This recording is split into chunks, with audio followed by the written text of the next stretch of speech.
a Twitter conversation. All right, let's get started, everyone. Welcome. Thank you for coming. Those of you who don't know me, my name is Gabe Feldman. I'm the director of the sports law program here at Tulane and a law professor here at the law school, and I am also the associate provost for NCAA compliance. So the last few years for me and for my students have been incredibly busy with sports law issues, from the professional ranks down to the collegiate ranks, and we've got a great panel here today to talk about some of the hot topics in the NCAA. And I'm going to turn it over very shortly to Andrew Sensi, who is a student here at the law school at 3L, who is going to be moderating the panel. He will introduce the panelists. But I just want to say a couple quick words about the sports law program, just to thank the students who put this together, because what we try to do here at the sports law program is get students as involved as possible. And many of the things we do here at Tulane couldn't be done without the students, and this one in particular, because they did literally everything from start to finish. From coming up with the topics, from getting the speakers down, from getting the speakers literally into the room. So I want to thank the students who have done everything. So thank you to Andrew Sensei, to Nick Sabella, who's the president of the Sports Law Society, and to Emma Stanley and Erin Banks, for all of your hard work. This is a tough task to pull off any time of year, but particularly during the Final Four, when I know all of you have incredibly busy schedules. So I want to thank all of you personally for taking the time out to come all the way uptown when I know all the action is downtown. But it's nice to be able to breathe some fresher air up here and see some grass. So we appreciate you guys being here. I appreciate all of you being here on a beautiful Friday afternoon. So with that, let me turn it over to Andrew to take it from there. Well, I want to first of all thank all of our panelists for coming, and then thank you all for coming here on a Friday afternoon. I know that you don't have class, so appreciate you stopping by the law school. I'm just going to take a quick second, introduce the panelists, and then we're going to get right into it. Got a couple of questions. Hopefully it's going to be pretty free-flowing, but at a certain point we'll open up the floor for questions, so it should be pretty good. Starting from my left here, I have John Long from Southeastern Louisiana University. He's been there for the last year and a half as the assistant to the president for athletic compliance. To his left, we have Mike Alden, the director of athletics for Missouri. Mr. Alden began working at Missouri in 1998. And since then, he's seen several programs rise to the level of national championship contenders, highlighted by conference championships in football, men's basketball, soccer, and softball the past 2 seasons, and gymnastics first ever NCAA title in 2010. And he's also been obviously very busy with the move to the SEC, so hopefully he has some good things to say about that. Mr. Alden is also the current president of the Division 1A Athletic Directors Association. To his left, we have Tulane alum Renee Camilla. She graduated in 2000 with a sports law certificate and was on the Sports Lawyers Journal. After graduation, she worked at the University of Colorado Compliance Office, and in 2002 was hired by the NCAA, where she's been ever since, and she's currently the Associate Director of Enforcement. And to her left, we have Mr. Timothy Epstein. He's a partner at Smith Amundsen. He's a chair of the firm's Sports Law Practice Group, and his work includes sports product issues, amateur representation issues, and NCAA and high school association violations. He's been published numerous times, and he's also an adjunct professor at Loyola in Chicago. And last but not least, we have down on the left there Mr. Greg Byrne. He's the director of athletics at the University of Arizona. He was actually just named to that position in May of 2010, so he's only been there a short while. But prior to that, he was Mississippi State's University Director of Athletics, so he's had a long career in sports administration. So with that, we're going to get right into the questions. I don't know how many of you had a chance to see. I know we were talking earlier about social media and the NCAA being everywhere. There's actually an article on it in the New York Times this morning. And just this week, the Michigan State athletic director, he tweeted to Michigan point guard Trey Burke, who's considered entering the NBA draft, his advice on the matter. He says, "My advice, believe in your heart and mind. Everything else is interference. People you seek out is better than those that seek you." So with that in mind, we also had the University of North Carolina's whole investigation sparked by a tweet. So, Mr. Alden and Mr. Byrne, I was wondering if you could speak to the policies that you have and kind of how you see things going forward with Twitter and Facebook and all that with your athletes. We just had an all-student athlete meeting. What's today? Friday, Tuesday this week, and had his mandatory deal with all 450 of our student athletes for our 19 sports. And we had these policies already before, but we had a little springtime reminder for everyone. And we ask and require all of our student athletes to register their Facebook and Twitter accounts with our compliance office and to friend people in our compliance office. We have a young man named Preston Wages, who's a law school grad from Arkansas, who is in charge of social media, monitoring that for our compliance office and for our department. And we spend a lot of time on education on what the expectation levels are for them representing us as soon as they sign a scholarship with us. And at times, 98% of them are really good, and that 2% is the one you spend your most time working with. We haven't had really any objections from the student athletes regarding the fact that they have to register them, and I can't tell you, I know Preston tries to stay on top of who does and who doesn't have them as much as he possibly can. At the same time, we're dependent on them being open and honest with us, the fact that they have the accounts. And what we did just the other day was we covered up their names, but we showed up on our video board in the Gale Center, which is our basketball arena, we showed some tweets that we didn't think were quite appropriate, and a couple Facebook postings, and that got their attention. And so we said, and threatened, they didn't promise them, but said we may decide to unveil some of those, who they are in the future, if you'd like to do that as well. And that's just, as much as it is a reflection on our department, on their coaches, on their teams, it's also a reflection on them as individuals, it's a reflection on them and their family. And part of our responsibility of working with the student athletes while they're there is for them to understand that their actions there could potentially have long-term ramifications, good or bad. And so we need to make sure that they understand when they choose to be involved in that they're being viewed by a lot of different people, and different people can do different things with it. So that's ours in a nutshell. So, I think part of that is I think all of us would be hopeful we're ahead of it. You can get ahead of it. There's no way.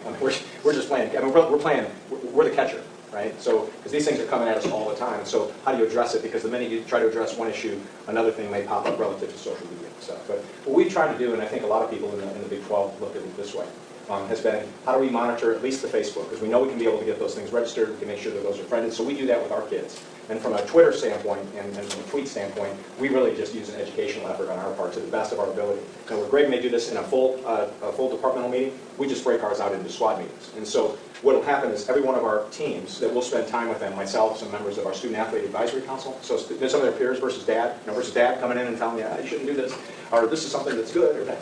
Then they need to have their brothers and sisters, so to speak, in there with them. So it's a huge issue. It's something that I wish, from a control freak standpoint, that we could say we got our hands around it, we know what we're doing, we're on top of it, but there's no way. I mean, all we're doing is just reacting all the time.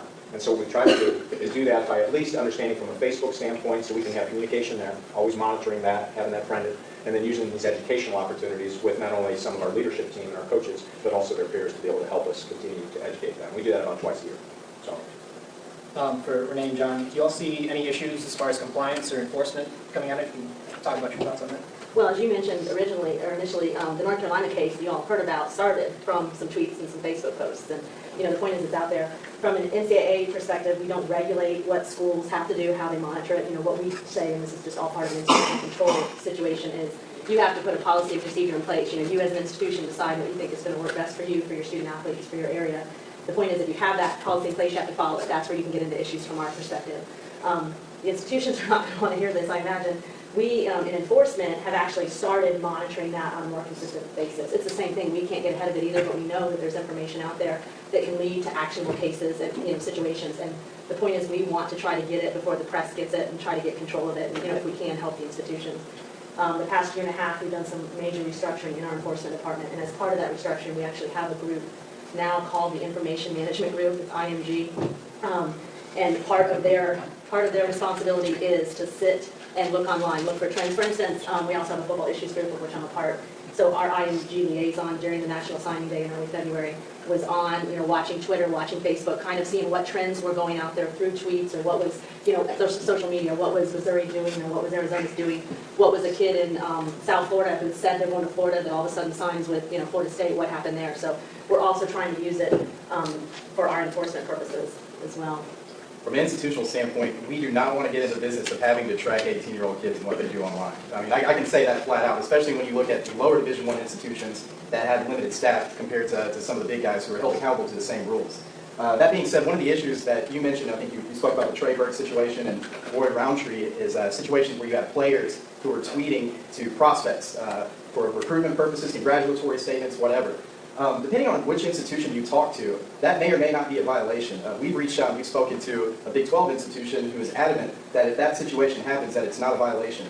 Looking at the legislation itself, it doesn't quite, it's a little behind, I guess you could say, the social media trends that we're experiencing, because You look at the bylaw itself, where some recruiting bylaws will distinguish between actions on the part of student athletes versus actions on the part of institutional staff members. If you look at public comments about signings, it just specifies member institutions. Well, if you go to your interpretation on the issue to try to get some more guidance, basically the interpretation which I have here says a student athlete may not provide comments to the media regarding a prospect other than confirming the institution's recruitment of the prospect. That begs the question of what media is.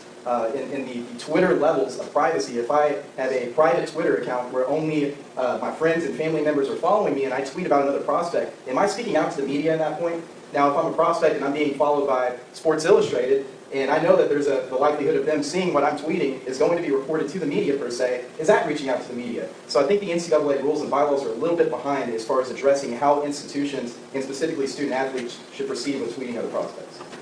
It's interesting, as John's talking about that, so you guys, I mean, how we apply that and trying to get our hands around it. So we signed the #1 prospect in the country in football. Kid was featured on the front page of Parade magazine, all that other kind of stuff. And we have to play this. And when this kid signs with Mizzou, we have, these are examples. We have a kid that plays for the Philadelphia Eagles named Jeremy Macklin. We got a kid that plays for the Atlanta Falcons named Shawn Witherspoon. And we got a kid actually that plays for the Saints, and his name is Chase Daniel. Those are just 3 examples. So what happens is those guys are pumped, right?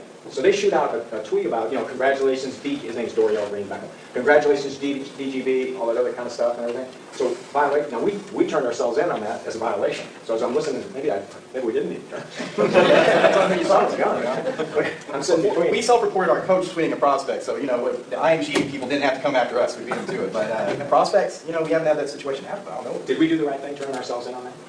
In my experience, yes. You know, one thing we would say from an enforcement perspective is institutions, you know, should err on the side of caution. You know, we have a separate department, it's our AMA group, that issues our interpretations and is responsible for the drafting of that legislation. You know, we would recommend institutions go through that process, you know, get your yes or no answer. But if you're not sure, if you haven't done that, it's better to go ahead and submit it to us. You know, we can take a look at it. Generally, we'll try to catch that if it's not an issue and, you know, let the institution know. If you don't, you know, if an institution doesn't and there turns out to be a bigger issue as a result of it, then you're answering the question, well, why didn't you, you know, self-report it, which is part of your NCAA responsibility as a member. Getting to, I guess, the issue of the general legislation question, I think that's, you know, that's been the beef with NCAA legislation from day one, and it will probably always continue to be that. It's impossible to, you know, enumerate every single rule down to the nitty-gritty detail. It's also impossible to go so broad-based with the rules, which frankly is what we're trying to do now. We're trying to go more to a principle-based rule system and get rid of, you know, 13.1.3.A, B, 1, whatever, and just get to 13.1.3. You cannot do this, period. You know, you all understand it, having the legal background. You just do that broad-based rule. Well, 5 years from now, we've had 10 issues as a result of that broad-based rule, so now we've added legislation into that 13.1.3, and we're back to the 13.1.3A, 1.2, whatever you want to say about it. So it's kind of a very cyclical thing. If anybody wanted to do the history of NCAA legislation from the moment it was in print through till now, I think you could probably look at every, 10, 15 years, and we kind of go through this clean house. We're currently doing that now, you know, hopefully to address, again, some of these issues of where is that gray area and just make it pretty broad-based, black and white, but it's not going to cover everything. And then the problem, from our perspective, enforcement is, the moment, you know, a school sees that, not every school, but there are schools or there are coaches, there are situations, they're going to try to find that gray area and they're going to push for that. Other schools that aren't doing that are going to cry foul, you know, but it's not contrary to our legislations. We have it, you know, and then we kind of have to clean up that mess as well. So it's a constant flow. In defense of the NCAA, which I don't think you will hear me say 3 times in my life, there are different considerations for state actors, state schools versus private schools. So for the NCAA to actually come up with a bylaw that would address both the constitutional considerations of a private school versus state school, I think you might run into some problems. So certain things that you guys are going to have to consider at state institutions are different than what Tulane has to consider. Loyola University in Chicago, where I'm a law professor, adjunct, they have a complete ban on social media. Student athletes are not allowed to have a Facebook account or a Twitter account. Now they can do that under the law because they're a private institution. But that can be used against them for recruiting purposes, because what is the social interaction that these kids have? They might interact more with their peers on social media than they do in person. So if I'm a coach, I'm going to use that as a recruiting tool against the coach at Loyola or another school that bans it. You also have, and I don't know if it's changed since everything that went down at Penn State, but Penn State did not have a social media policy, period.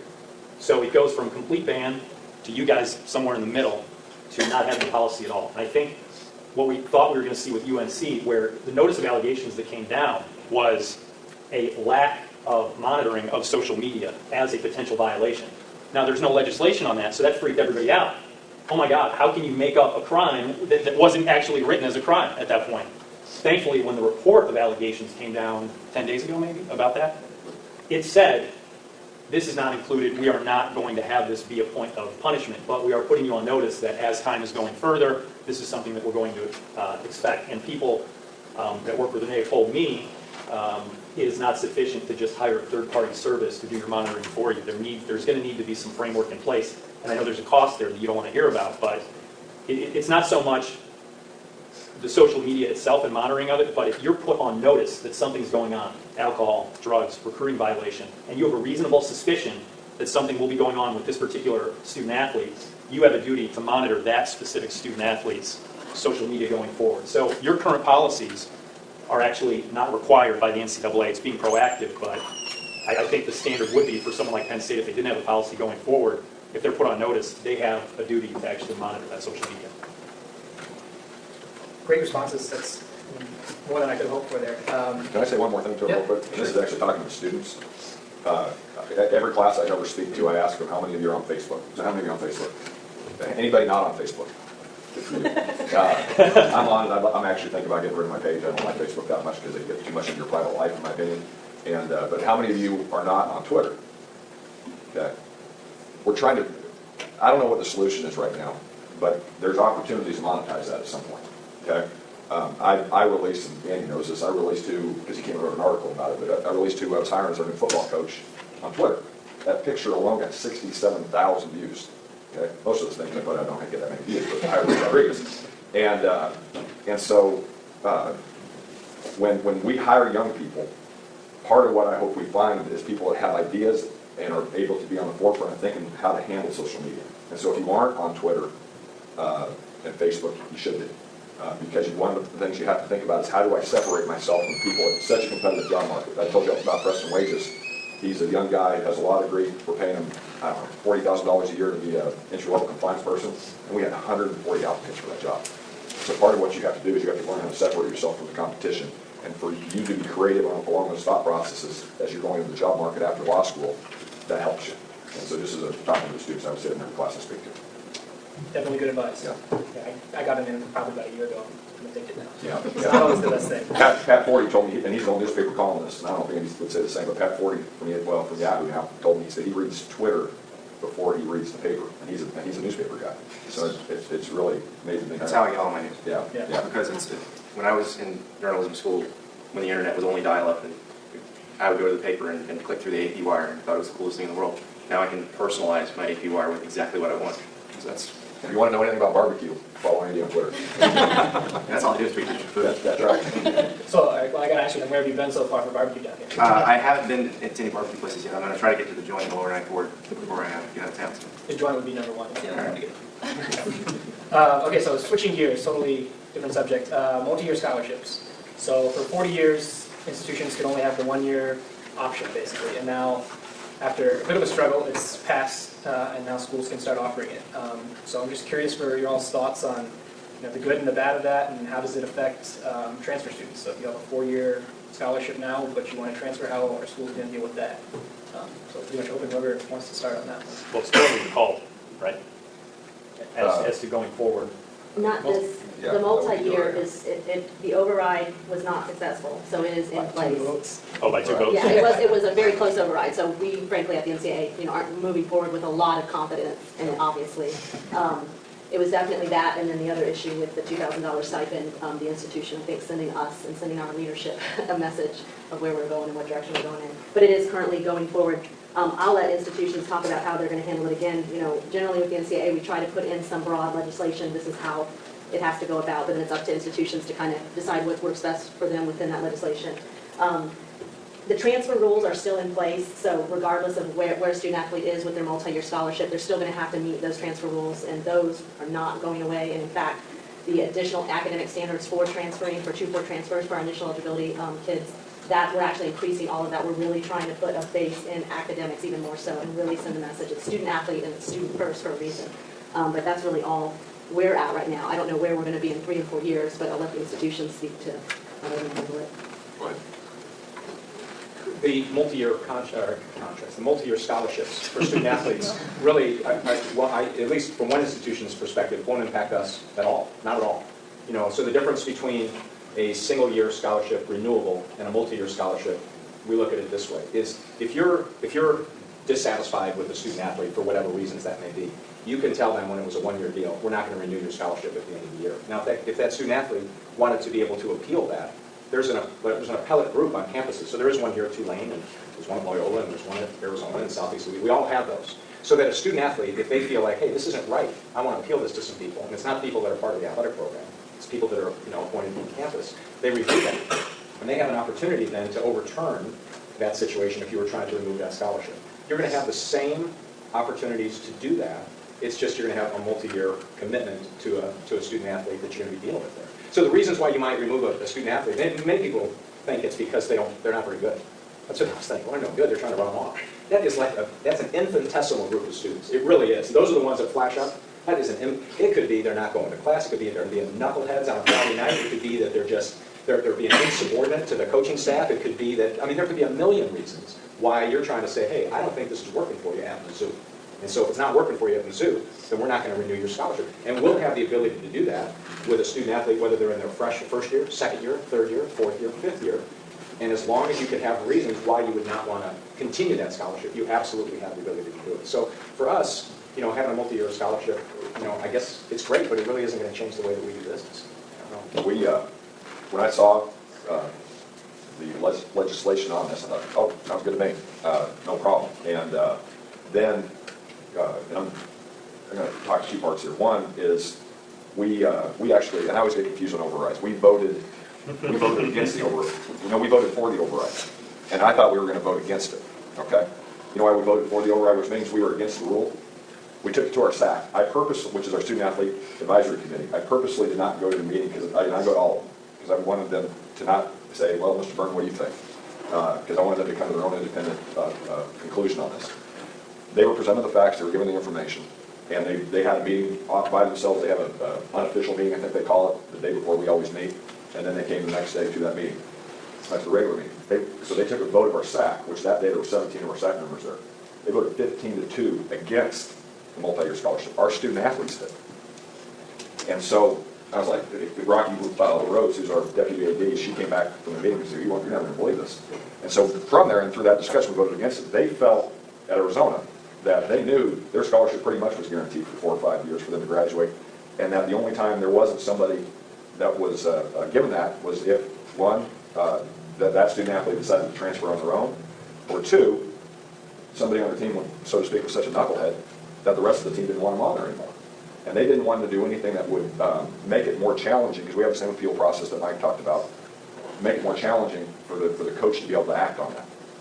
And so one of the things with that, what Dr. Emmert's doing in his leadership position as president of NCAA, I think a lot of things we're looking at are very good.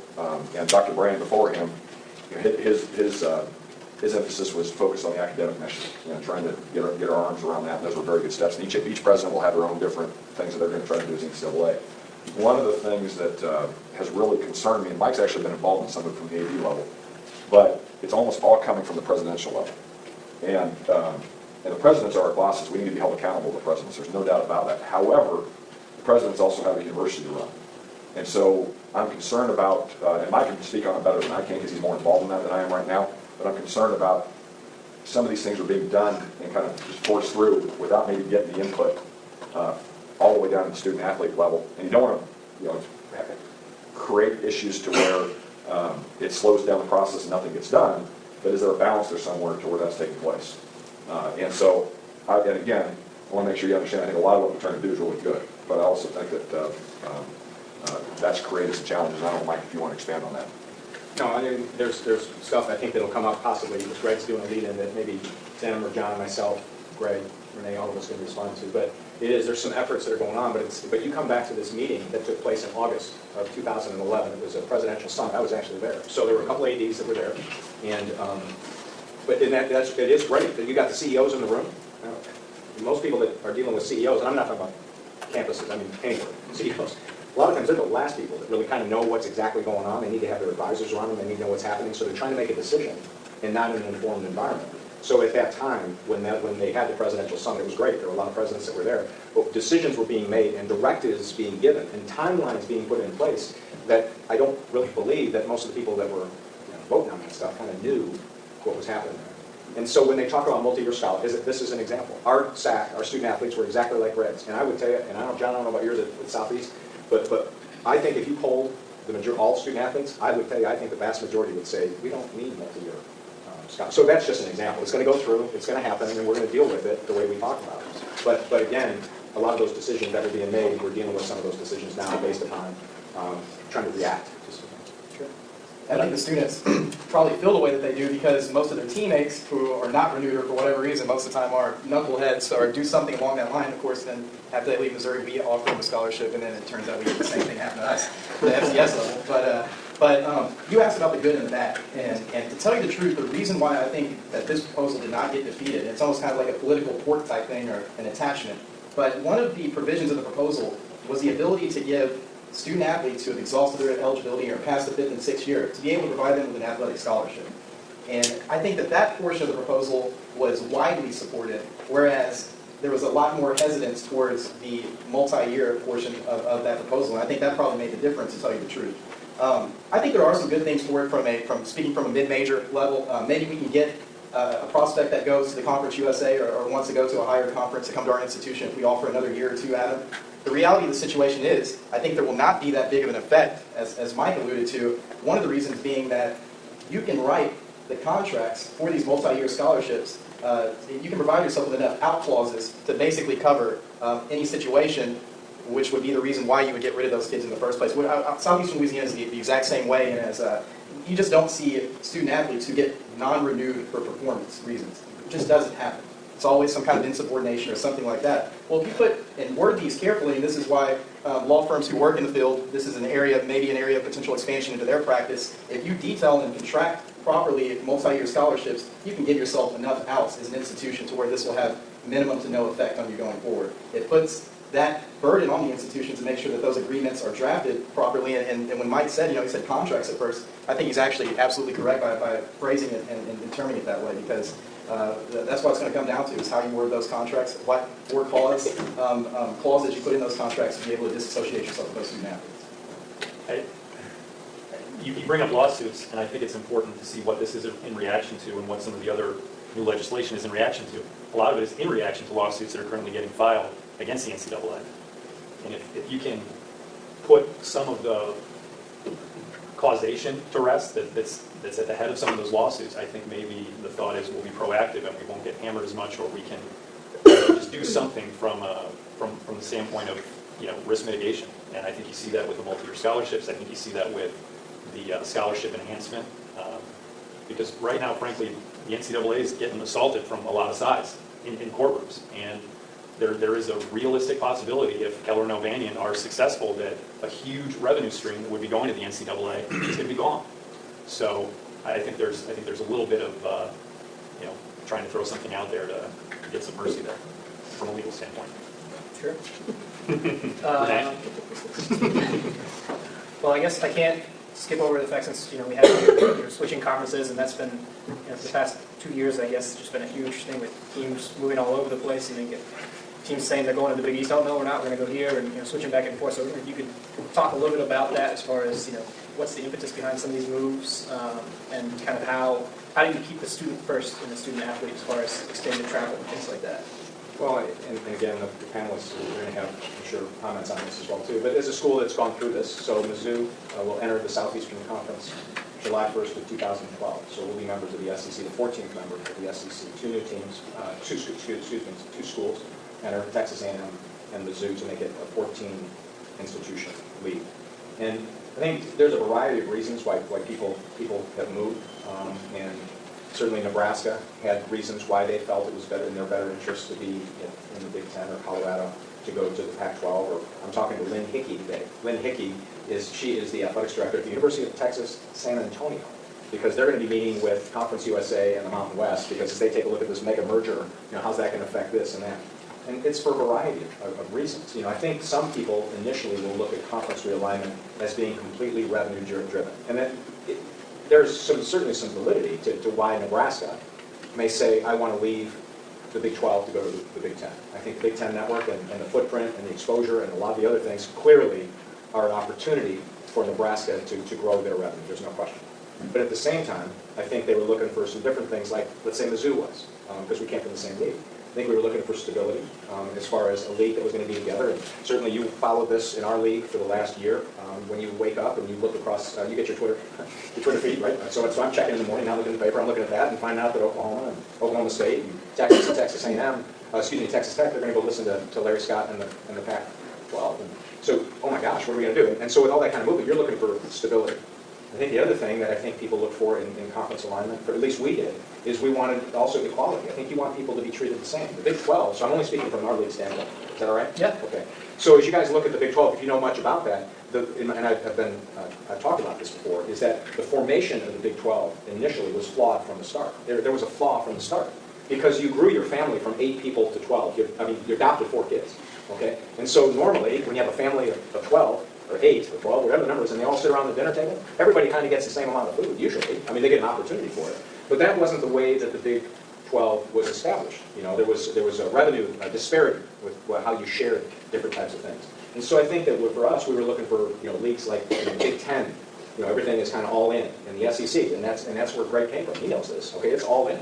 Everybody's trying to work together. So there are a variety of reasons why you might want to do that. You also take a look at the footprint geographically. So a school like Mizzou, you're taking a look at the growth factor in the country. Okay, we're trying to attract more students to come to Mizzou. Our main recruiting areas outside of the state of Missouri are going to be Dallas Metroplex and Chicago. Those are the 2 main areas that kids, not athletes, these are students, they come to our school, right? So we are looking at the demographic shifts in the country. Man, we need to be going to Atlanta, we need to be going to Nashville, we need to be going to Orlando, because the population shift of what's going there, it provides more exposure. So there's a variety of reasons. Why San Diego State is going to be part of the Big East, I have no idea. Okay, but for whatever reasons, they have reasons why they would do that.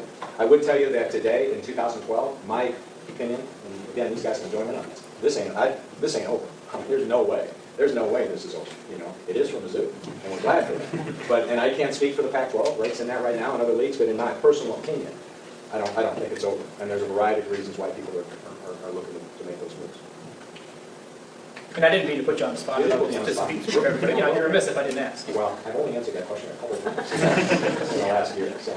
Does anybody else have any thoughts on conference alignment? Yeah, I think with the Pac-12, because from a geographic standpoint, we're obviously not going to go west, because there's a lot of water that way, and a lot of schools separate wide. And going east for us is a pretty big jump. And so when Mike was right, when we were looking at maybe becoming the Pac-16, and it was close to happening, the schools we were talking to at that point made the most sense from a geographical standpoint for us. And understandably so from a Pac-12 standpoint, academically views itself in a high manner with a lot of schools that are in our league. And so it's got to be that right fit both from an academic and an athletic standpoint. And so I do think there could be another round. What it would be, your guess is probably as good as mine on where that would shake down. Obviously, television's been a big part of the movement, the shift, and also college football has been a big part of that too. And so I think it's important for the schools to understand that's a critical component. All the issues that we have from an economic model in college athletics right now, the one thing you keep going back to is that you need to be strong in football in order if you're going to be in one of those big conferences. That's important what takes place. That's why you continue to see the investment in infrastructure that's taking place across the country. And so when it will stop, I don't know. There's a part of me that really doesn't like it because you hate to, and Mike can speak on this better than I can, you hate to see some of those natural connections dissolve. But at the same time, too, you have to look after your institution's best interest. And so trying to find that balance of what takes place. Because when the Pac-16 almost happened, there were some schools, my friend is the AD at Kansas State, John Curry, and I think he was very concerned about where Kansas State was going to end up during that time if the Big 12 would have fallen apart, and that's a great institution. It had a lot of history and a lot of good things, and so I hope it slows down, but I guess Mike's right that at some point there'll probably be some other movement. I think you're going to see other movement too, because the Big East is inherently flawed. You have basketball schools and football schools, and I think there was a move way back when for Penn State wanting to join the Big East, and Tranghese, is that how you pronounce his name? I was missing Tranghese. He's a basketball guy, and he said no to Penn State joining as a football member. And then you had apparent mistreatment of the football schools that were there. So you have Miami and Virginia Tech and BC saying, and Syracuse at that time too, saying we want to leave. We have no desire to have some of these things that are going on, including some revenue sharing aspects. Why should we have to, we're bringing all this money for football. Why should we share it with Seton Hall and Providence? It's tough to be able to justify it. You talk to these Kentucky fans who are here in New Orleans, I'm sure they're going to be the predominant fans that are down here. If you asked any one of them what makes more money, Kentucky basketball or football, they would all tell you basketball, but what's the answer? Football. So the Big East is flawed, and I think the Big East is probably one of the biggest problems why there's going to keep being movement. Until you separate out football, I don't think that conference is going to work in the current scheme. Mike made a great point too about everybody getting the same plate of food at the table. And one of the greatest things Larry Scott has done as commissioner of our league since he's taken over that role is we found a way, and I was sitting in those meetings, we found a way to get equal revenue share. And that was tremendous. What's the strongest professional sports league? NFL. What do? They revenue share equally. SEC and the Big Ten have been viewed as the strongest and most stable leagues out there from a college sports standpoint. What do? They share the revenue equally when it comes to conference revenue. And so now, as an institution, or as a conference, we're arm in arm with USC and UCLA and Stanford, Cal, and Washington, which are the folks up in Tempe north of us.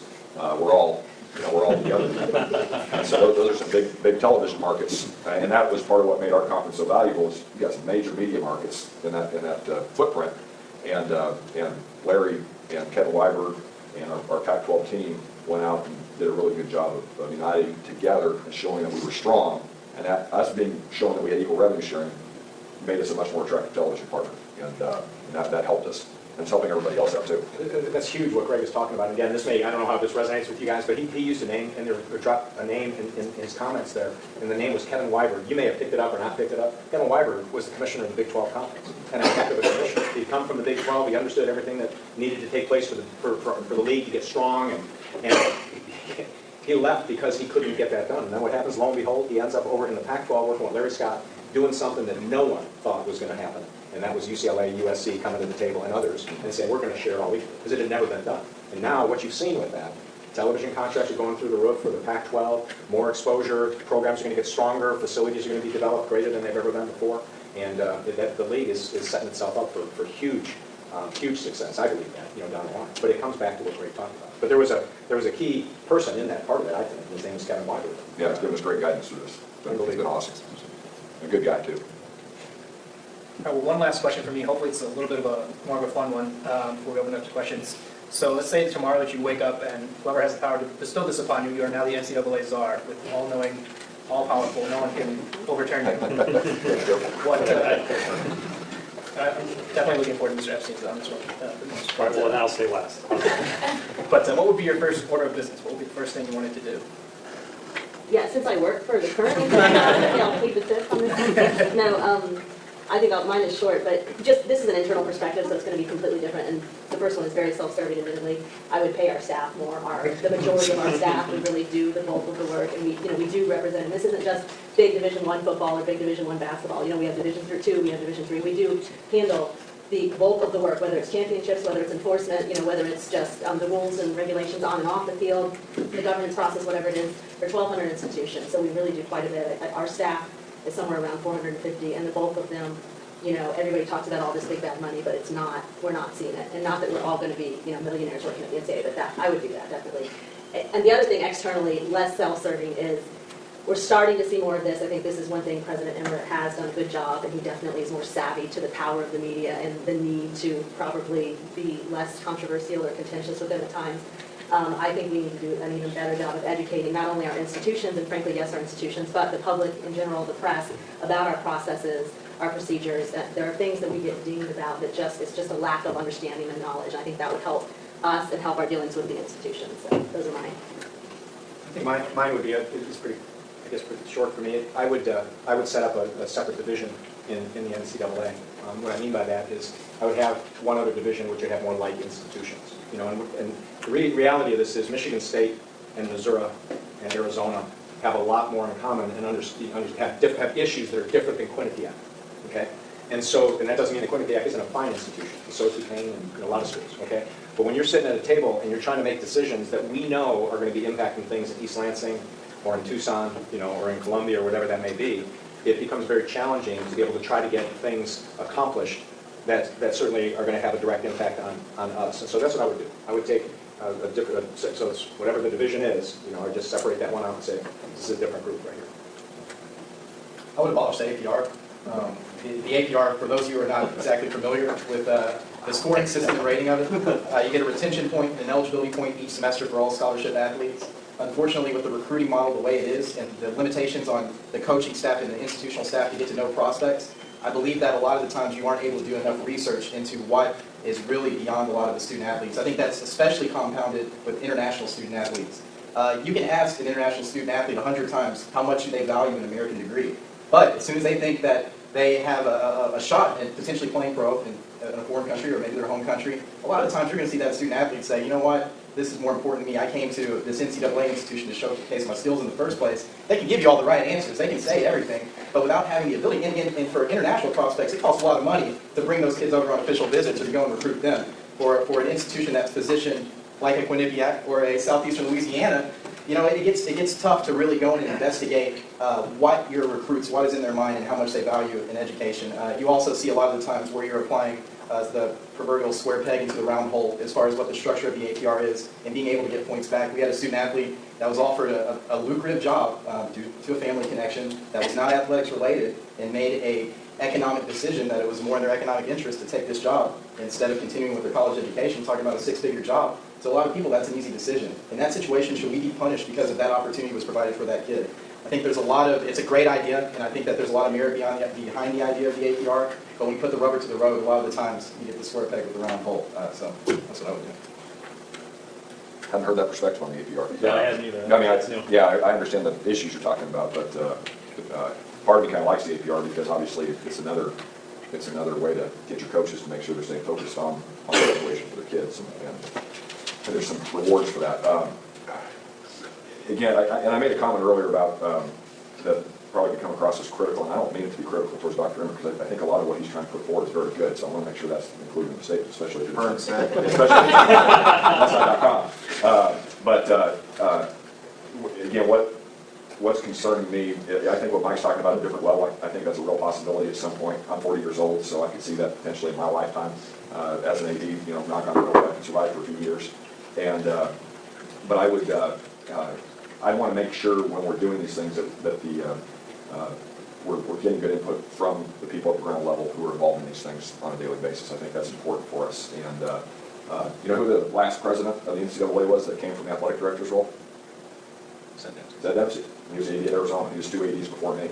And then Jim Livengood was there for 16 years. And so before that it was Dick Schultz. He was an AD. Before that it was Walter Byers? Yeah, it was Walter Byers who was the first president of the NCAA. Teddy Roosevelt. Yeah.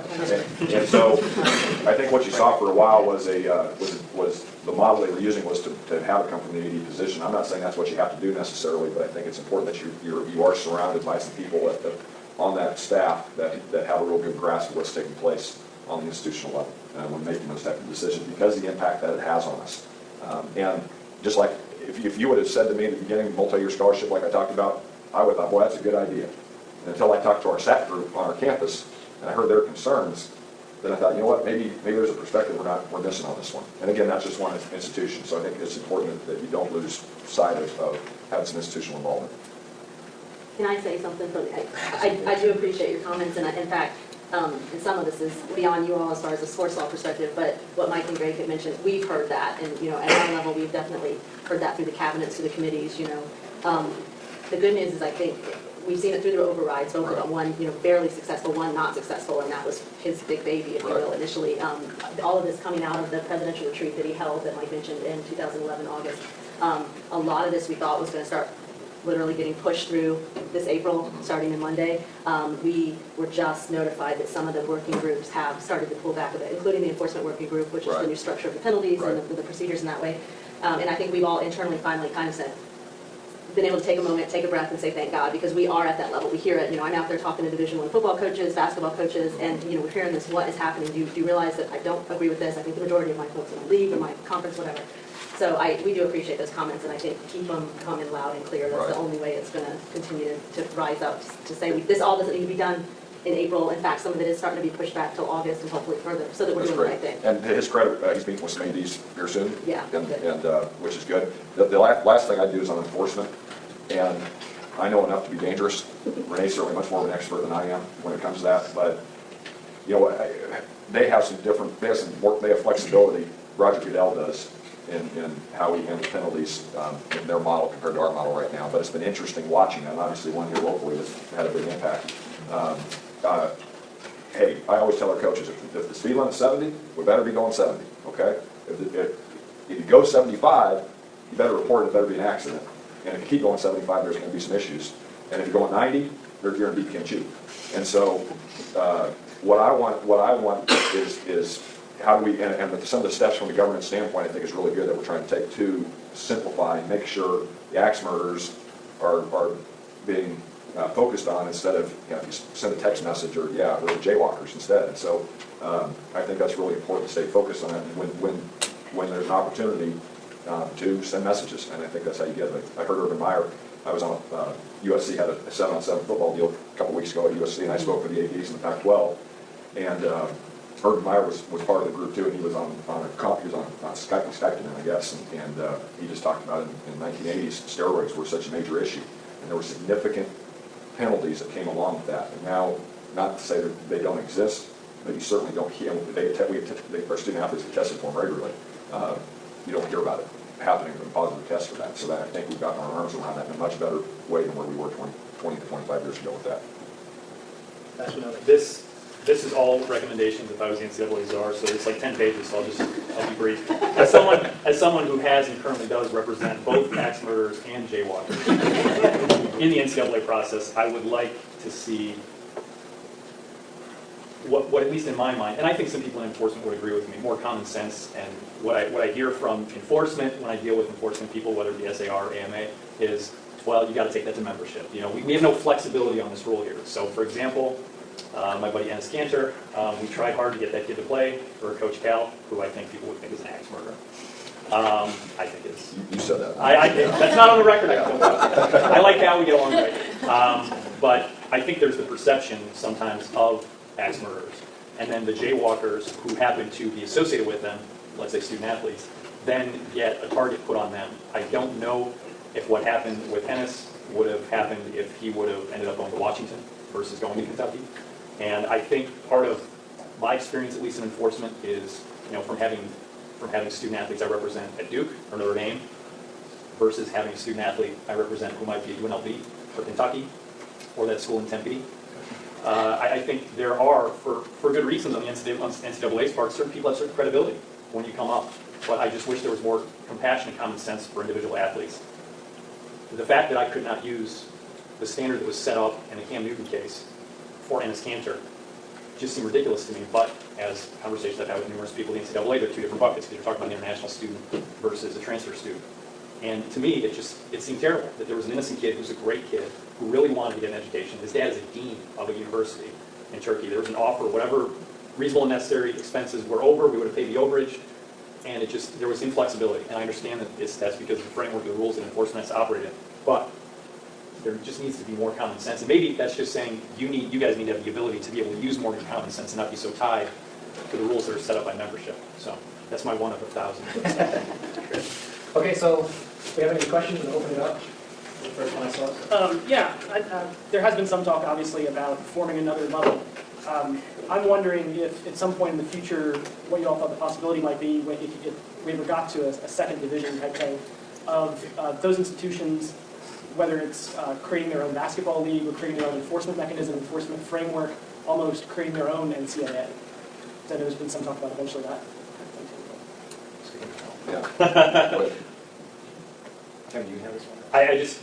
There is certainly, especially when you come to major infractions cases and enforcement issues, that is the frustration. And when I talk to coaches, the response is, we don't need to put up with this bullshit. You know, we can start our own thing. We'll make more money, and you know, we'll do our own thing. And you hear that. I hear that from high school associations too. So you know, I deal with the high school issues, and I might represent private high schools that are powerhouse and regularly win state in football and basketball, and they get a multiplier thrown up against them by the high school association, and they don't want any part of it. And they say, we're going to start our own league, and we're going to bring in AAU, and we're going to have team sponsorships, and we're going to do whatever we want.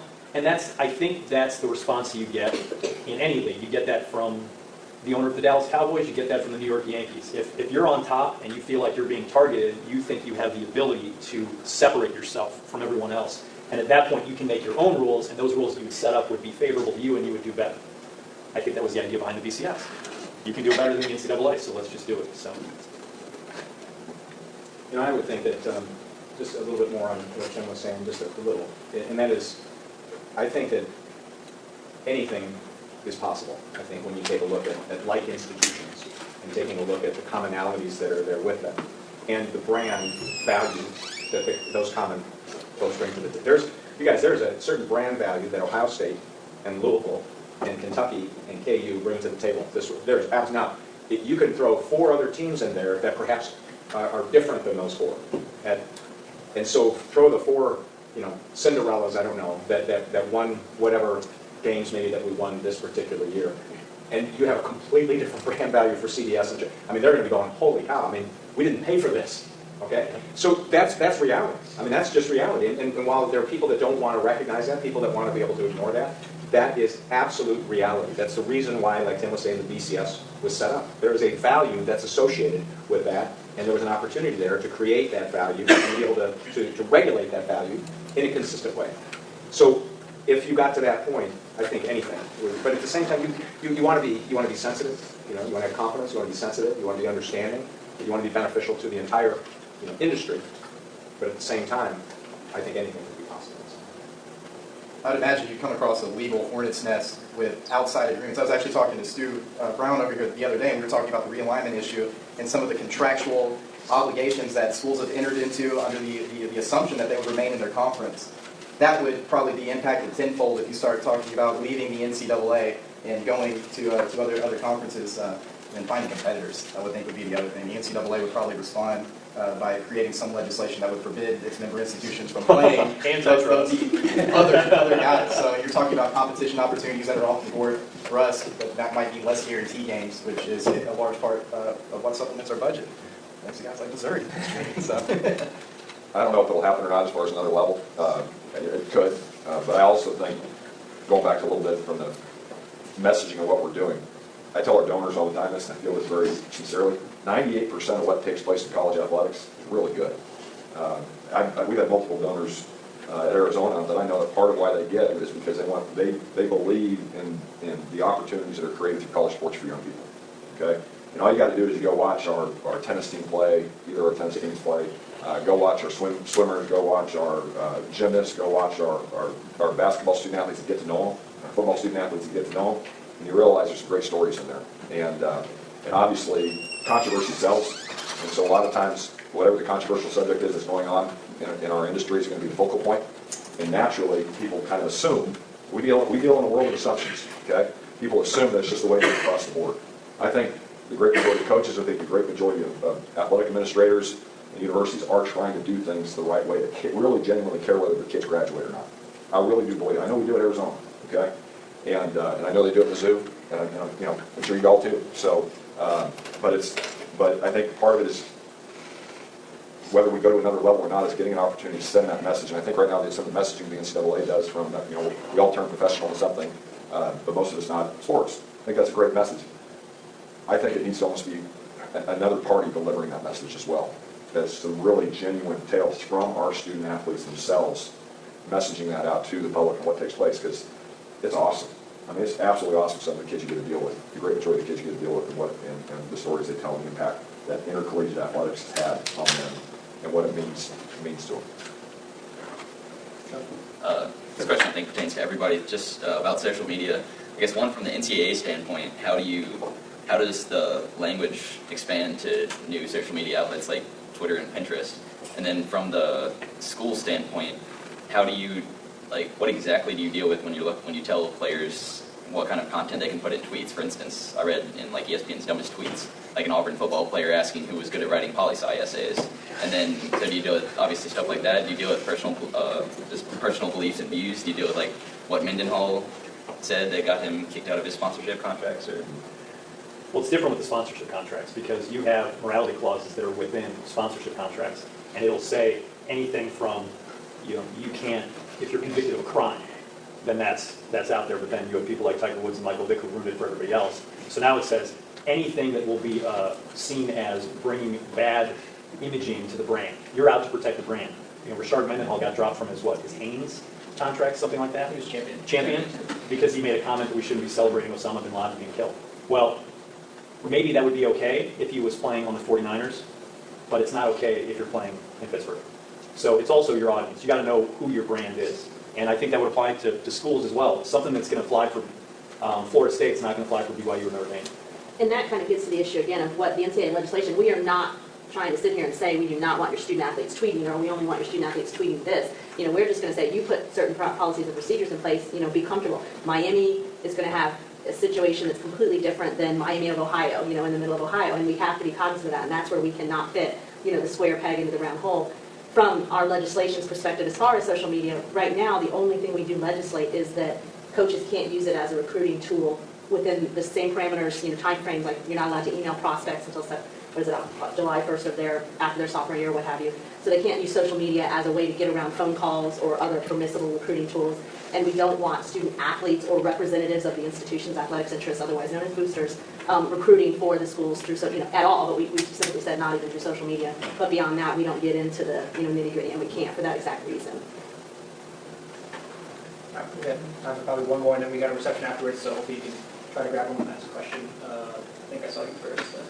What do you see as the role of the NCAA in going to high schools and educating student athletes and preparing them to get, you know, into Division I college athletics, which is very different than dealing, you know, high schools in the inner city? What do you see as, you know, can go to anyone? We are starting to do a better job of that. I mean, we have a Department of Educational Services, and that does a lot of our life skills programs, and we've tried to do that. But, you know, I think maybe 10 years ago, we would try to just focus on perhaps inner city or at-risk prospects and that kind of thing, but we've obviously realized, you know, we need to do more in that area. One thing our department is doing, and we have a separate sport-specific focus in men's basketball. Women's basketball has been added recently, and football now. The football has been in place for about a year and a half. Men's basketball has been in place, I guess, about 4 or 5 years now. And as part, you know, enforcement is completely different, and generally we can clear a room like that. We're not coming in to educate folks, but we've added that piece to it. I mean, I've seen Andy at all-star events for, you know, big-time football, whether it's in South Florida or whether we're in Texas, whether we're in California, and we're starting to add that piece to it. If Under Armour is holding the All-American event in Orlando, we can be there not only to get to know folks that are around that event, but get to sit down with the prospects. If we can get the top 90 football prospects in the country in the same room, you know, for 30 minutes, talk to them about social media, talk to them about recruiting, and you know, better educate them on, it's not just about going to Florida State and being successful on the field, you know, what is your major, what are you going to do? So we're starting to be a lot more cognizant of that and try to add that. I think personally, this is not your typical enforcement view. I think we are responsible for that, and I think we have to start adding that piece in before kids 4 years from now are sitting in front of the committee or their coaches, you know, where were you 4 years ago to help us? At least then I can say, I told you, if you go do something, we use the word knucklehead, you want to do that 2 years from now, that's on you, and now you're an adult and you have to be accountable. But I do think that, you know, we're understanding a little bit more about that shared responsibility, and we can't just point at all of the institutions. And there are third parties in that space now, like the National Collegiate Scouting Association. So those are paid-for services by the student athletes. So there are certain entities that are in that space that are helping out. I mean, certainly it's in their interest to help out if you're getting paid to do it, but when you have the amount of athletes that companies like that have, they can spread the messaging too. And I know that they're on good paper with you guys as their lawyer. I think they're on good paper with you. So. I think it's something that I can tell you come from Mississippi State. You know, there were high schools in our state that didn't offer core courses and to the level that you needed to. And so as much as you can spend time educating the schools on what you're asking, you know, because they all want to have student athletes come to the different institutions and have those opportunities. So spending time educating both at the NCAA level and from the institutional level, the ability to say, this is what we have to get focused on. They have to start that as freshmen. And hopefully before that, even in middle schools and elementary schools, they're getting the education to prepare them to be able to have the courses done that are required. So admission and eligibility is something that can not be as big an issue as what it sometimes is.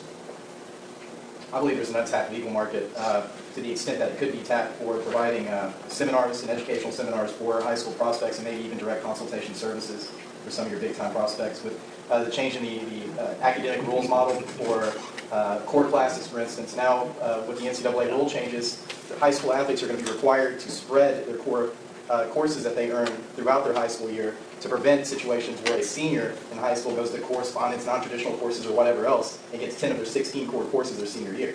this type of information is stuff that you want to know and stuff that parents will be willing to pay for to know and to be consulted and to attend some of these seminars. And I imagine that you'll probably see growth in that area too.